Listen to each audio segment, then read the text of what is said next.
Thank you so much. Also, let's give a huge round of applause for Neha, Tim, Margaret, Kyle for putting this thing together, and for all the other speakers. This has been an amazing time this past couple days. No. Louder, I want to hear you. There we go, absolutely. This has been a huge thing to pull off, and we're so excited and so just thrilled to have this thing happen here. So, I always like to start my presentations with this picture. It's my favorite picture on the internet.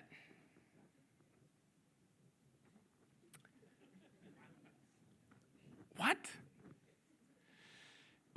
Okay, all jokes aside. So just because you use map when you're writing your code does not make you a functional programmer. Similarly, just because you host your code in a publicly available repo does not make you open source, or at least that's the argument I'm going to try and make today.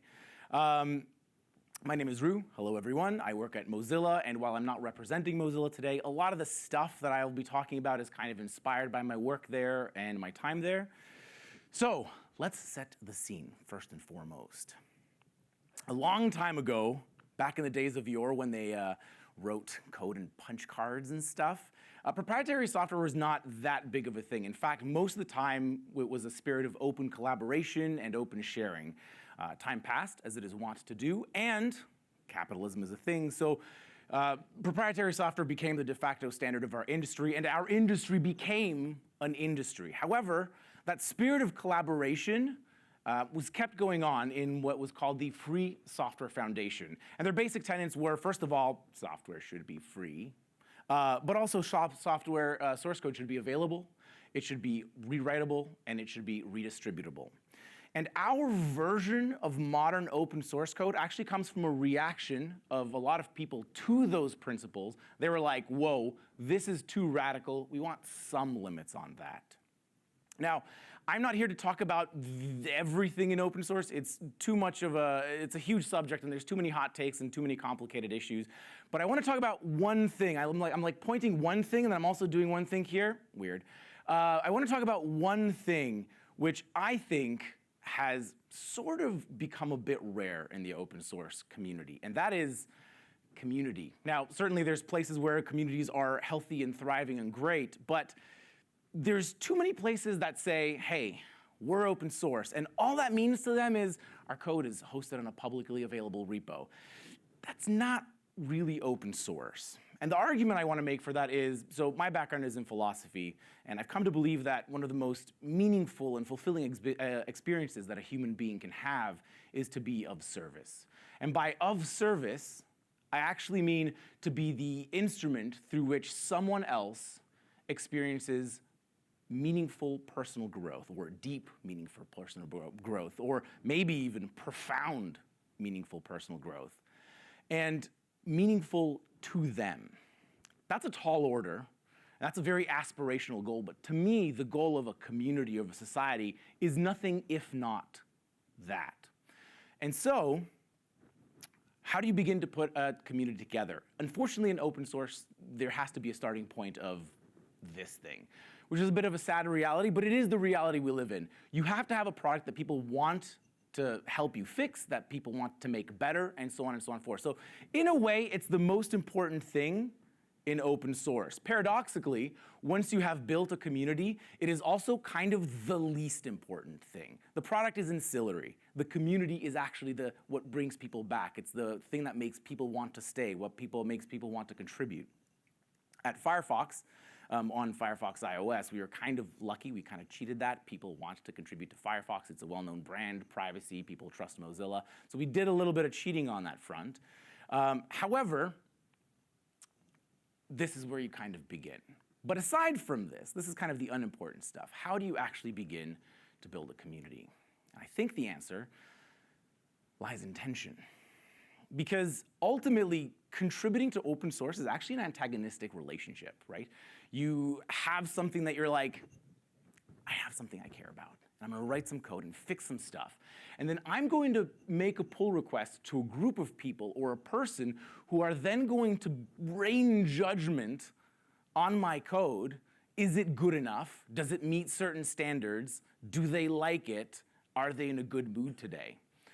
And it feels like that's kind of a negative experience, right? in a way, this same relationship exists with your team members in a much, much, much, much lower sort of threshold. First of all, because you're both getting paid for the thing, but also, and more importantly, because they are your team members. You deal with them on a daily basis.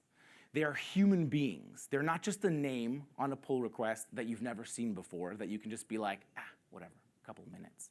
This tension can also come from another thing. It can come from product, for example. We at Firefox iOS have had people who have made pull requests that have stayed open for like a year and a half, embarrassingly, on our part, because that feature that they added is already on our product roadmap, and designers had to get to it and do all the stuff. So there's a lot of tension. And what I'd like to suggest is that the way you start building a community, or the community that you build, is found in how you answer these tensions, right? Because there's people who are very well known to answer in a very acerbic, very insulting way on pull requests. Luckily, they're few and far between. There's people who answer in a very neutral way. They'll just say no, or maybe they'll say no with like a brief, terse thing of like why they're saying no. And then hopefully, there's people who will say, no, sorry, we can't accept your pull request because of reason A, B, and C. Here's how you can fix them. Let me know if I can help. And I don't know how many of you have contributed to open source, but the vastly different response that you get from those different answers will let you know, I want to keep contributing here, or yeah, no, I'm walking away. Now, when I joined Firefox iOS about 3 years ago, we were 3 devs on the team, and whew, we were all new, and we were all excited, and what we inherited, architecture, there was none, or depending on where you looked in the app, there was like 4 different architectures. We had a file that was called Browser View Controller that was, controlling about 2/3 of our application. It wasn't too big. I mean, it was split across 6 files with extensions, and each one of those files was like 2,500 to 3,000 lines of code. But manageable, right?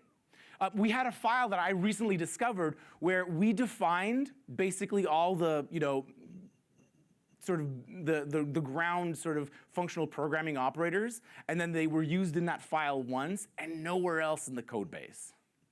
So yeah, our code was kind of the definition of spaghetti code. Now, we were very aware that, hey, we're developers, we're working in a professional environment, designers be designing, product managers be product managing, which means that there's features gonna come down the pipeline that we have to work. But at the same time, we'd have to figure out how do we just like create order from this chaos? How do we wrangle this thing together? And so we started to have conversations about how do we address this tech debt? How do we do all this kind of stuff? And this is a huge, a very important sort of turning point in our experience with open source. Because what we decided was that, yes, we want to build a community. In fact, one of our goals was that in 10 or 15 years, we would like blogs online and say, hey, you want to learn how to write good Swift code? You want to see examples of good Swift code? You want to participate in a great community that's going to help you become an excellent Swift developer? Go to Firefox iOS. Now, whether that goal is achievable or not is kind of irrelevant. It's beside the point.